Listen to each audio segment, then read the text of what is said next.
नमस्कार दोस्तों, मैं हूं डॉक्टर ईशान और आप देख रहे हैं आपका अपने YouTube channel being doctor official. उम्मीद करता हूं आप सभी लोग बढ़िया होंगे। तो गाइस, जैसा कि आप सभी को पता है, जल्दी आप सभी की एमसीसी की ऑल इंडिया कोटा काउंसलिंग के रजिस्ट्रेशन स्टार्ट हो रहे हैं 20 जुलाई से। इसी के साथ में गाइस 22 जुलाई से आपकी चॉइस फिलिंग स्टार्ट होने जा रही है, जो कि एक बहुत ही ज़्यादा क्रूशियल स्टेप है आपकी काउंसलिंग का, क्योंकि इसी चॉइस फिलिंग के बेसिस पर आपका फ्यूचर डिसाइड होगा अगले 5.5 साल का। यानी कौन से कॉलेज में आप एमबीबीएस करेंगे अगले 5.5 साल, वो इस चॉइस फिलिंग के ऑर्डर के बेसिस पर जो आपको कॉलेज मिलेगा उससे उसके ऊपर डिपेंड करता है ना। तो चॉइस फिलिंग जो है स्टेप, वो सबसे ज़्यादा क्रूशियल स्टेप है। आप इस चीज़ को ध्यान में रखिए और उसी को देखते हुए जो आपको चॉइस फिलिंग करानी है।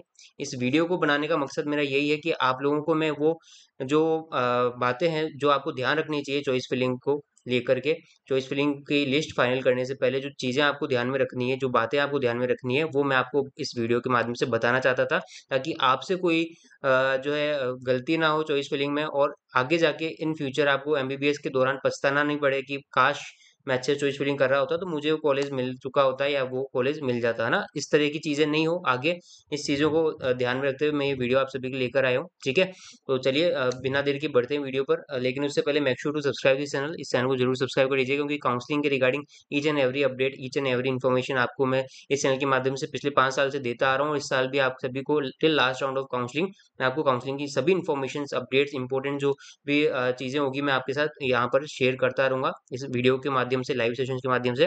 तो चैनल को जरूर सब्सक्राइब कर लीजिएगा, साथ ही हमारे टेलीग्राम चैनल को भी जरूर से ज्वाइन कर लीजिए। सभी अपडेट्स, इन्फॉर्मेशन और नोटिस जो होते हैं मैं अपने टेलीग्राम चैनल पर डालता हूँ। बीइंग डॉक्टर ऑफिशियल नाम से हमारा टेलीग्राम चैनल है, इस चैनल को ज्वाइन कर लीजिएगा, सर्च करके भी आप ज्वाइन कर सकते हैं। अदरवाइज चैनल का जो लिंक है वो मैंने डिस्क्रिप्शन बॉक्स में डाल रखा है, वहां से भी आप ज्वाइन कर सकते हैं, है ना। तो ये 2 चीज़ करके पक्के से रख लीजिए, आगे काउंसलिंग में पूरी हेल्प करेंगे आप सभी की, फ्री ऑफ कॉस्ट इस चैनल के माध्यम से आपकी काउंसलिंग कराई जा रही है। अगर आप पेड काउंसलिंग सर्विस भी लेना चाहते हैं तो उसके लिए फॉर्म का लिंक मैं डिस्क्रिप्शन बॉक्स में दे रखा है। डेफिनेटली आप सभी को जो है मैं पर्सनली गाइडेंस प्रोवाइड करूंगा अगर आप पेड काउंसलिंग में अगर एनरोल कराते हैं तो। ठीक है, चलिए अब बिना देर के बढ़ते हैं वीडियो की तरफ। ध्यान से सुनिएगा, बिल्कुल भी स्किप मत कीजिएगा, कान खोल करके एकदम सारी जो भी बातें मैं बताने वाला हूँ, जो की चीज़ें आपको ध्यान रखनी है अपनी चॉइस फिलिंग लिस्ट बनाने से पहले। चलिए, सबसे पहले जो है गाइस, जो बच्चे, ज़्यादातर बच्चे क्या करते हैं, गलती करते हैं, वो ये सोचते हैं कि मेरा जो है रैंक डाउन, मतलब कि काफ़ी कम वाला रैंक है, मतलब कि 10,000 ज़्यादा है, 15,000 ज़्यादा है, तो मैं टॉप जो रैंकिंग कॉलेज है उनको क्यों फिल करूँ? ऐसा नहीं करना है। आप सभी को जो सबसे पहले ध्यान रखना है, टॉप रैंकिंग वाले कॉलेजेस को प्रायोरिटी देनी है हमेशा, है ना। जो टॉप कॉलेजेस हैं, वो टॉप कॉलेज तो आपको ऊपर ही रखने हैं, है ना।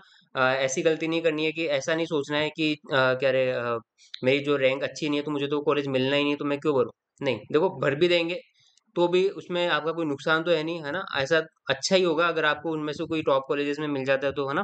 तो उसमें कोई नुकसान नहीं है। तो हमेशा से जो आपकी जो रणनीति रहनी चाहिए, जो आपकी स्ट्रेटेजी रहनी चाहिए काउंसलिंग की चॉइस फिलिंग में, वो रहनी चाहिए टॉप रैंकिंग कॉलेज को आप हमेशा ऊपर प्रायोरिटी दें। इसके लिए मैंने आप सभी की हेल्प के लिए मैंने अपनी जो है Telegram channel being doctor official पे आप सभी के टॉप 50 कॉलेजेस की जो लिस्ट है आप सभी के लिए प्रोवाइड कर दूंगा हमारे टेलीग्राम चैनल पर। वहां से आप उन 50 कॉलेजेस की प्रायोरिटी को देख सकते हैं अपने अपने अकॉर्डिंग, अपने हो सकता है कुछ कॉलेज आप नॉर्थ इंडिया के, तो साउथ के जो कॉलेज हैं उनको प्रायोरिटी नहीं दे पाएंगे, तो वो अपने अकॉर्डिंग थोड़ा मॉडिफाई कर लीजिएगा। लेकिन जो टॉप 50 की जो रैंकिंग वाली कॉलेज की लिस्ट है वो हमें टेलीग्राम चैनल पर आपके अपलोड कर देंगे, उनको देखते हुए आप टॉप 50 की प्रायोरिटी सेट कर सकते हैं।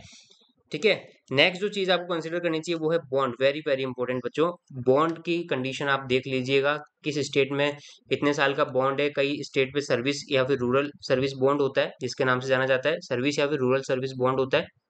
जो कि क्या होता है इसके अकॉर्डिंग, अगर आपकी डिग्री हो जाती है 5.5 साल आपने एमबीबीएस कर ली, और अगर गवर्नमेंट को लगता है कि हाँ वहाँ पर जो है रूरल एरियाज में डॉक्टर की कमी है, तो उसको देखते हुए वहाँ पर आपको पोस्टिंग दे सकते हैं। तो वो सर्विस बॉन्ड होता है, जो कि आपको कुछ अमाउंट होता है उसका। कई स्टेट पे 2 लाख होता है, जैसे 2 लाख हो गया, ठीक है, कहीं पे 10 लाख तक भी होते हैं, है ना। तो उस चीज को ध्यान में रखें कि जिस स्टेट का आप कॉलेज भर रहे हैं उसकी बॉन्ड कंडीशन क्या है, और क्या आप उसको पे करने की कंडीशन में क्या, अगर आप फ्री होना चाहते हैं तो। मान लीजिए अगर आप आपके पास आपका जो है एमबीबीएस कंप्लीट हो चुका है, आप उस स्टेट से फ्री होना चाहते हैं, है ना, लेकिन आपके ऊपर गवर्नमेंट इम्पोज कर रही है सर्विस बॉन्ड या रूरल बॉन्ड, है ना। तो आप जो है वो जो XYZ जो भी अमाउंट उस बॉन्ड में था उसको पे करके फ्री हो सकते हैं क्या, ये आप चीज देख लीजिए, है ना। तो बॉन्ड की कंडीशन हर स्टेट की, टू स्टेट वेरी करती है, कितने साल का ड्यूरेशन होता है। कई स्टेट ऐसे होते हैं जहाँ पर कोई बॉन्ड बॉन्ड नहीं है, कई स्टेट होते हैं जहाँ पर जो है बॉन्ड होता है, सर्विस बॉन्ड होता है। ठीक है, तो वो चीज़ आप कंसीडर करते हुए चलें काउंसलिंग में। मैं इसके लिए जो है नेक्स्ट वीडियोस में बता दूंगा कि कौन से स्टेट में कितना बॉन्ड है, इस पर भी वीडियो आ जाएगी, तो आप चैनल को सब्सक्राइब कर लीजिएगा। नेक्स्ट जो है डिसकंटिन्यूएशन बॉन्ड भी होता है बच्चों। कई कॉलेजेस जो होते हैं डिसकंटिन्यूएशन बॉन्ड, ये ज़्यादातर प्राइवेट में देखा जाता है, ठीक है। डिसकंटिन्यूएशन बॉन्ड के अकॉर्डिंग आप अगर बीच में पढ़ाई को छोड़ते हैं, मतलब कि कोई भी कोर्स आप परस्यू कर रहे हैं, तो आप अगर छोड़ते हैं बीच में, तो आपके जो रेस्ट ऑफ द जो कॉलेज जो फीस है वो आपको पे करनी होती है। ज़्यादातर कॉलेजेस में यही होता है कि जो बचा हुआ जो आपका ड्यूरेशन है, उसकी जो कॉलेज आपकी फीस लेने वाला था, वो आपको पे करके आप उस कंडीशन में आप कॉलेज को छोड़ सकते हो। तो ये डिसकंटिन्यूएशन बॉन्ड भी होता है। तो ये दोनों कंडीशंस, ये दोनों बॉन्ड्स को आप देखते हुए अपनी जो है चॉइस फिलिंग सेट करें, प्रायोरिटी सेट करें, है ना। काफ़ी सारे स्टूडेंट हो सकता है आप में से 10 लाख का बॉन्ड नहीं भर सकते हो, तो वो आप उन कॉलेज को नीचे रखेंगे, उस स्टेट के कॉलेज को, है ना। कई जो है इसकी बजाय मतलब आप जो है कम बॉन्ड वाली जो अमाउंट वाला जो स्टेट है उसको प्रायोरिटी देंगे।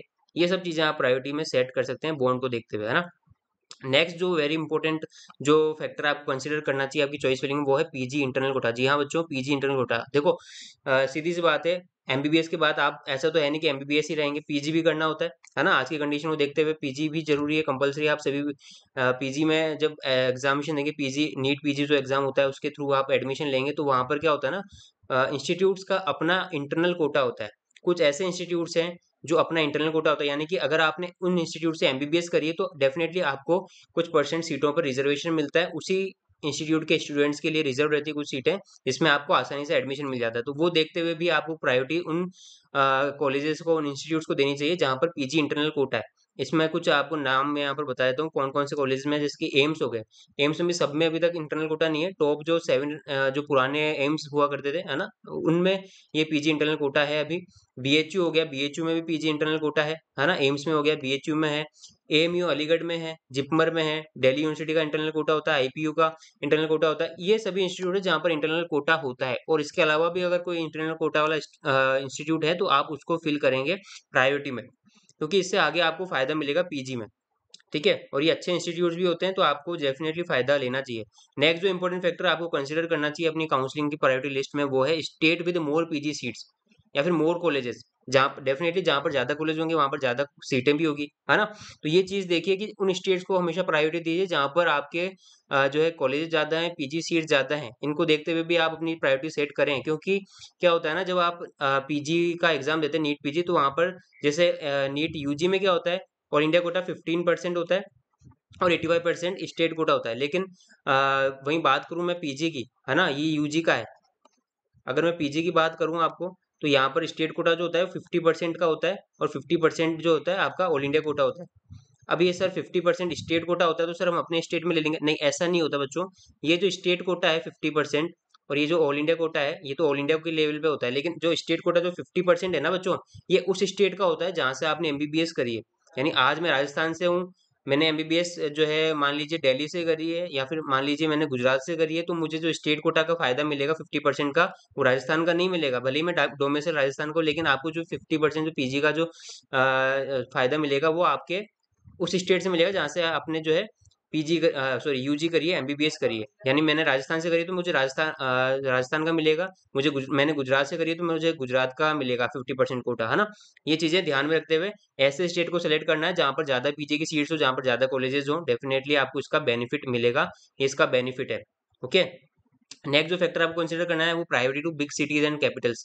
देखो बिग सिटीज को, कैपिटल्स को हमेशा प्रायोरिटी पे रखना चाहिए। जितने भी स्टेट्स हैं उनकी कैपिटल सिटीज के, देखो कंफ्यूजन है तो कि कौन से कॉलेज को भरूं उस स्टेट के, तो हमेशा जाइए उस स्टेट की बिग सिटीज पर, है ना। मान लीजिए आपको समझ नहीं आ रहा कि सर मैंने जो है लगभग भर तो दिए, लेकिन ये जो स्टेट्स बचे हैं इनके कौन कौन से कॉलेज को प्रायोरिटी दूं, तो हमेशा आप जा सकते हैं इस स्ट्रेटेजी के साथ कि आप हमें उस स्टेट के बिग सिटीज को, कैपिटल्स को, जो है कैपिटल सिटी को जो है प्रायोरिटी दें, है ना। क्योंकि क्या होता है ना, देखो आपको 5.5 साल निकालने हैं अपने पढ़ाई के, है ना। तो ऐसा नहीं है कि आपको थोड़ा बहुत वो जो है ईज ऑफ लाइफ चाहिए, है ना, लाइफस्टाइल भी अच्छी होनी चाहिए, है ना उसमें।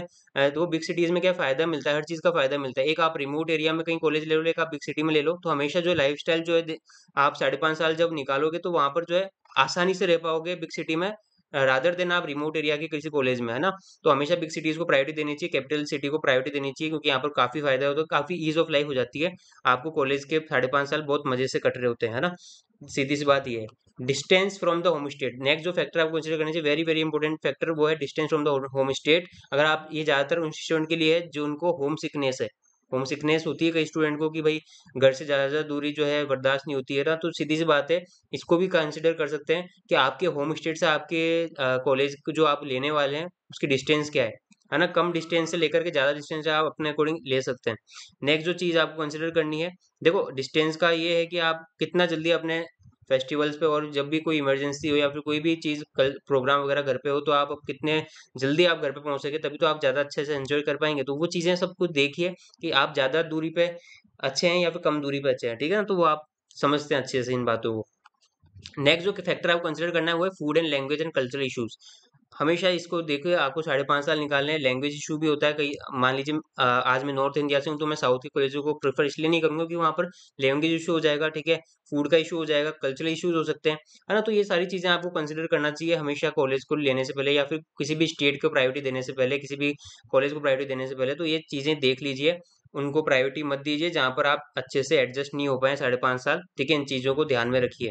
नेक्स्ट जो फैक्टर है, जो इंपॉर्टेंट फैक्टर है आपको कंसिडर करना चाहिए, वो है very very important, good infrastructure and patient load वाले कॉलेज को हमेशा प्रायोरिटी दीजिए।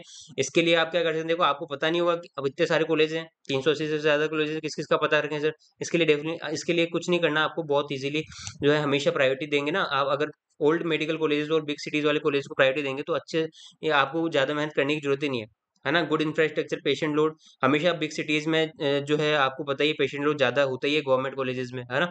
और इसके अलावा good infrastructure, old medical colleges हैं तो ओल्ड मेडिकल कॉलेज में वैसे फ़ायदा मिलता है कि भाई वहाँ पर जो है उनका खुद का एक क्या है कि सिस्टम बन चुका होता है जहाँ पर बच्चों को अच्छे से शिक्षा वगैरह मिलती है, अच्छे से जो एजुकेशन वगैरह कोई भी दिक्कत नहीं होती है ना? लैब्स वगैरह सब अच्छे से मेंटेन रहती है। तो ओल्ड मेडिकल कॉलेज में क्या है कि ये फ़ायदा मिलता है, बिग सिटीज़ में भी ये फ़ायदा मिलता है कि आपके पेशेंट लोग काफ़ी अच्छा होता है ना? तो अगर इस चीज़ में कन्फ्यूज़ रहते हैं कि कौन से कॉलेज को लें, पेशेंट लोड कहाँ पर होगा, ये कैसे पता करें, तो कुछ नहीं करना, आपको इन दोनों प्रायोरिटीज़ को सेट कर लेंगे ना, तो आपका ये दिक्कत कंप्लीट जो है सोल्व हो जाएगी।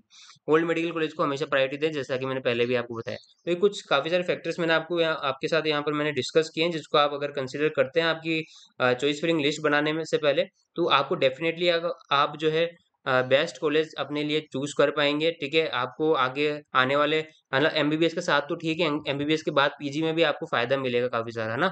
आई होप मैंने सारे पॉइंट्स कंसीडर कर दिए, है ना? तो अगर वीडियो पसंद है तो प्लीज़ लाइक कर देना। अगर फिर भी कोई आपका डाउट रह जाता है, तो आप मुझे कमेंट सेक्शन में पूछ सकते हैं। साथ ही हमें सब्सक्राइब करना ज़रूर से जो है मतलब कि सब्सक्राइब करना ना भूलें, ज़रूर सब्सक्राइब कर दीजिए चैनल को, और टेलीग्राम चैनल से भी जुड़ सकते हैं। Thank you so much for watching. इसी तरह के अपडेट्स, इन्फॉर्मेटिव वीडियोज़ के लिए हमारे चैनल को सब्सक्राइब करें। Thank you so much for watching. मिलते हैं नेक्स्ट वीडियो में नए अपडेट के साथ में। तब तक के लिए जय हिंद, टेक केयर।